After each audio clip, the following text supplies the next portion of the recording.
एक गांव में दो भाई रहा करता था। एक का नाम था रामू, एक का नाम था श्यामू। उसमें से रामू बहुत ही अमीर था और श्यामू बहुत ही गरीब। रामू का पत्नी बहुत ही घमंडी और लालची इंसान थी। वहीं श्यामू के पत्नी को देहांत हो जाने के बाद वो अपने बेटी को लेकर ही अपना जीवन व्यतीत करती थी।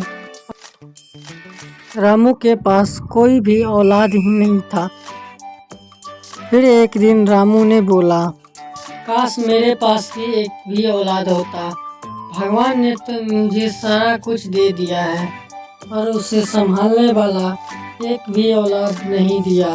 और कुछ दिन देख लेता हूँ, अगर मुझे औलाद नहीं हुआ तो मैं अपने भाई श्यामू का लड़की है उसे ही मैं अपना लूँगा, फिर उसे ही अपना बेटी मानूंगा। फिर उसका पत्नी बोला, आगे मैया की मैया आई तो दूसरी को बेटी को अपनाना चाहता है। नहीं नहीं जी, मैं तो अपना ही औलाद को जन्म दूंगी, चाहे कुछ भी हो जाए। मैं श्यामू का बेटी को अपनाना नहीं चाहती हूँ। यदि आप उसके औलाद को अपने घर में ले आए तो मैं खुदकुशी करके मैं मर जाऊंगी। फिर रामू बोला, ये क्या अनाप शनाप बकी जा रही है? क्या वो मेरा खून नहीं है? क्या वो मेरा भाई नहीं है? भाई का बेटी है तो मेरा बेटी नहीं है क्या? ये बात तो मैं आगे के लिए बोल रहा था, लेकिन तू तो अभी ही भड़क गई। इधर श्यामू का बेटी बोला, पापा मुझे कहीं से भी खाना लाके दो, नहीं तो मैं भूखी प्यासी मैं मर जाऊंगी। फिर श्यामू बोला, नहीं नहीं बेटी, ऐसा मत बोलो। मैं कहीं न कहीं से भी खाना का जुगाड़ करके जरूर लाऊंगा। मैं जा रहा हूँ काम ढूंढने, काम नहीं मिला तो कहीं न कहीं से भी खाना मांग के लाऊंगा। तुम अपना ख्याल रखना बेटी। इतना बोल के वो वहां से चल दिया।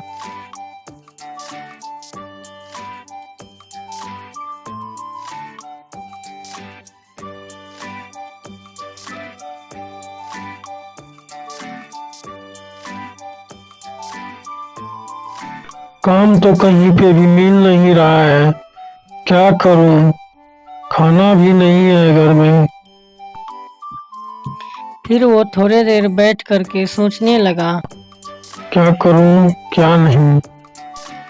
फिर सोचते सोचते बोला, नहीं तो काम मिला है, नहीं खाना का कुछ जुगाड़ हुआ है। कैसे जाऊं घर? अपने बेटी को क्या मुंह दिखाऊंगा? फिर वो घर आ गया। बोला, जाता हूँ भाई के घर, कुछ मदद मिल जाए तो अच्छा रहेगा। मेरी बेटी का पेट भी भर जाएगा। उधर रामू का पत्नी बोल रही थी, सुनते हैं जी, श्यामू के यहाँ से यदि कोई आया तो हमसे बुरा कोई नहीं होगा। सुना है कि उसके यहाँ खाने पीने की दिक्कतदारी चल रही है, इसलिए श्यामू के यहाँ से मांगने के लिए जरूर आएगा। फिर रामू बोला, अरे अभागिन ऐसा क्यों बोल रही है? भगवान से दुआ कर कि उसके जैसा निर्धन हमें नहीं बनाया, नहीं तो आज जैसे बच्चे के लिए भटक रही है ऐसे ही पैसों के लिए भी भटकना पड़ता। शुक्र कर कि भगवान ने हमें देने वाला बनाया है, मांगने वाला नहीं। हमको जितना भगवान ने दिया है उतना में हमको खुश रहना चाहिए और हमसे जितना दूसरों का मदद हो पा रहा है उतना हमें करना ही चाहिए। फिर तो वो मेरा भाई है, मैं उसका मदद नहीं करूँगा तो फिर किसका मदद करूँगा? अगर मेरा भाई यहाँ पर आया तो उसको कुछ भी उल्टा सीधा नहीं बोलेगी, ना तो कोई गलत जवाब देगी। यदि मेरे भाई को कुछ दिक्कत हुआ तो तुम्हारा खैर नहीं। ये सब बोल ही रहा था कि तब तक उधर से उसका श्यामू भाई आ गया और बोला, भाई मेरे पास आज कुछ भी खाने को नहीं है, प्लीज भाई हमें कुछ मदद करो। मेरी बच्ची सुबह से भूखी पड़ी हुई है, इसलिए मैं कुछ नहीं कर पा रहा हूँ। इसलिए मैंने सोचा कि भैया के पास जाते हैं कुछ मदद मांगने। फिर रामू का पत्नी बोला, अरे अरे, तू फिर से आ गया मुंह उठा के। हर बार का तमाशा लगा के रखा है। मुंह उठा के चला आता है, बोलता है भैया ये नहीं है, भैया वो नहीं है। चले जाओ मेरे घर से, तुम्हें कुछ नहीं मिलेगा। इतना बोलकर श्यामू को वहाँ से भगा दिया। श्यामू वहाँ से दुखी मन से चले गया। इधर फिर रामू बोला, मैंने तुम्हें पहले ही समझा दिया था कि ऐसा मत करना। अब तुम्हें मेरे से कोई नहीं बचा सकता। इधर श्यामू, आज तो भैया के पास भी मदद नहीं मिला, क्या खिलाऊंगा अपनी बेटी को। घर पे आके सोचने लगा, क्या करूं, कैसे उठाऊं अपनी बेटी को। कुछ तो लाया नहीं हूँ खाने के लिए। के साथ बोलेगा पापा क्या लाया खाने के लिए, खाना दे दो। फिर रामू बोला, आज जाता हूँ मैं अपने भाई के घर। जो मेरा भाई मांगेगा, जितना मांगेगा मैं उतना दूंगा। आज तुम्हारा चीज जितना है पूरा उतार कर ही छोड़ूंगा। फिर ये दोनों जाने लगे। आज तो भाभी का बर्ताव ही बहुत खराब निकला। ऐसा तो कभी नहीं बोल रही थी। क्या करूं जब भगवान ने ही ऐसा दिया है। फिर रामू रास्ते में जाते जाते सोच रहा था कि मेरा भाई मन में क्या सोच रहा होगा।